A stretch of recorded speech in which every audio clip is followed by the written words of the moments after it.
So, we've all been binge-watching Netflix's hit series The Queen's Gambit, covering the emotional and gripping story of an orphaned chess prodigy who quickly and fiercely climbs the ranks of international chess competitors, while also tackling an array of personal issues, which range from mental health and substance addiction in the family to the pressure of competing in top-level and usually male-dominated tournaments. But while the show is easy to binge-watch, it's just as easy to miss a few well-buried details. The first hidden element actually lies in plain sight and requires you to look around the screen, as, well, it is plastered across the whole show.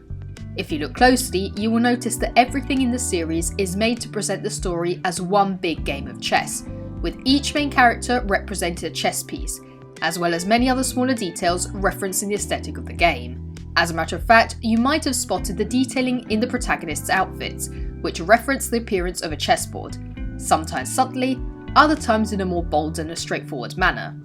Acclaimed costume designer Gabriel Binder confirmed that the whole of our protagonist Beth's world represents one huge chessboard, meaning her environment will always be immersed in the world of chess playing, from when her mind wanders off right down to the pattern on her blouse. And as the main characters represent chess pieces, it's not hard to tell who's who.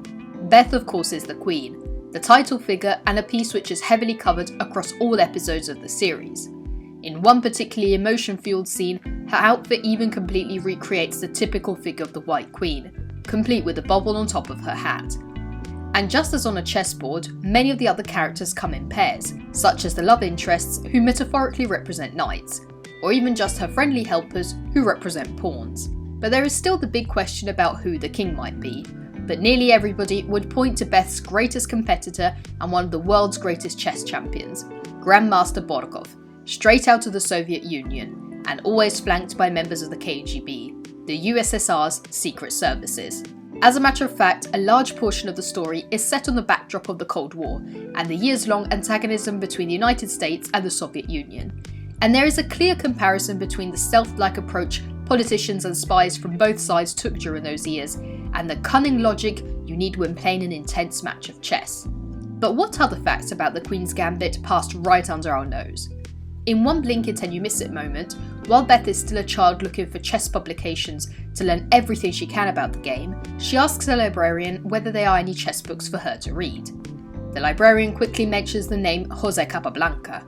An uninitiated chess player will completely miss the fact that José Raúl Capablanca y Graupera was a real-life chess prodigy who, just like Beth, climbed the ranks as a youth before becoming famous for his victories and expertise in the game, foreshadowing Beth's future. Although in reality, Beth's character is based on another famous child chess prodigy, who you can actually spot in the series, sorta. The famous chess player was Bobby Fischer, who at just 13 years old won a match called the Game of the Century. Most of Bobby Fischer's life and chess career can be compared to Beth's, right down to the years in which they win specific competitions. Also, both characters had to find ways to support themselves and their passion during adolescence.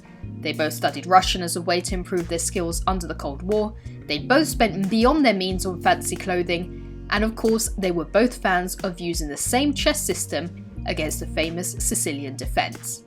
On screen, Bobby Fischer is loosely depicted through the character of Benny, portrayed by famous English actor Thomas Brodie Sangster. He can even be spotted on the cover of a magazine the characters of the show love, Chess Review. Chess Review was a real publication which ran for nearly 40 years and is now published under a new format. In the real edition back in 1963, the real-life chess whiz Bobby Fischer was displayed in a large photograph on the front cover. But in The Queen's Gambit, when Ben picks up the same copy, his face has been replaced by her friend Benny's. Although the series isn't based on an actual real-life story, it still tries to keep everything as realistic as possible. Even Ben Snyder's department store, which the characters visit multiple times throughout the story, and which becomes a staple in Beth's early fashion, was set in the same location where it used to run business from the 30s to the 80s. So with all these quick and clever references, which go as deep as picking specific lipstick shades to represent the evolution of Beth's personality and recreating specific chess sets from real matches from the past, one small detail should stand out as a sore eye. Eagle-eyed viewers might have noticed that during one of Beth's school lessons, there are a series of multiplications written on the blackboard, including one that says 5 times 3 is 18, instead of 15. As you can tell with such a well-planned show, the mistake was intentional, as it purposefully makes the teacher look for an eraser to remove the mistake. But the eraser is in the basement of the school, where Beth is playing chess with the custodian, Mr. Scheibel. The level of detailing in the series is actually so deep that every single chess match shown on screen was real and actually played by the actors in those scenes. Yep, even the fast-paced speed chess matches. Actress Anya Taylor-Joy actually said that the speed matches were some of her favourite to film, and that she would always feel so proud after managing to nail one. The authenticity was conveyed thanks to the technical consultants on the series, Bruce Pandolfini and Gary Kasparov, two chess masters who made sure each and every detail was realistic. One of the creators of the series, Scott Frank, said that you can freeze any game from any episode and you will see a real chess setup. Even the sequences where you never see the board, the actors are still actually moving the pieces where they're supposed to go. And these chess sequences were only taught to actors minutes before filming a scene, so they would have them fresh in mind. Now let's take a look at the actors themselves. Most of the series cast members are pretty recognisable names, the two most famous being Anya Taylor-Joy and Thomas Brodie Sangster, who have enchanted fans with works which range from shows such as Game of Thrones to award-winning horrors like The Witch. But there has been one character on the series whose face has been triggering some long-lost memories, and that is the role of Beth's fellow expert chess player, Harry Beltic. But where had we already seen him?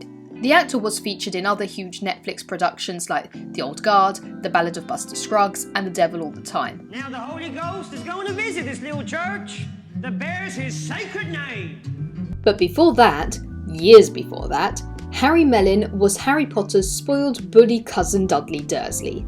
Now that's a change. How many are there? 36. Counted them myself. 36? But last year I had 37! P.S. Fancy co-star Thomas Brodie Sangster had actually auditioned for the role of Harry Potter's best friend Ron Weasley back at the time, but never got the part. Anyway, their co-star Anya Taylor-Joy is actually a massive Harry Potter fan, and she spent a good time on the set of the Queen's Gambit telling Mellon all about her love for the wizarding world. A fun fact is that Taylor-Joy's first language isn't actually English, as she moved from Argentina to London at the age of 6, and she actually learned English by reading the Harry Potter books. The Queen's Gambit is based on a famous novel itself, which had been attempted to be brought on screen in the past by none less than beloved actor Heath Ledger, who was also battling with addiction, a topic heavily featured throughout the series, and who was a chess whiz himself. As a matter of fact, one of the two creators of the 2020 series, Alan Scott, had already been working on the script for a potential film directed by Ledger before his early death. In Heath Ledger's original vision, he would have picked Ellen Page in the role of chess prodigy Beth. But now, we would like to know what you enjoyed most of the series. Let us know everything with a comment below this video. And if you want to be the first to get to know all the latest news on the world of the big and little screen, make sure to subscribe to FilmIsNow and to tap the notification bell to be updated across all your devices. And if you're a sleep-deprived binge watcher like ourselves, you can get this t-shirt at the link right below this video, along with many more cool designs on a selection of shirts and cozy hoodies.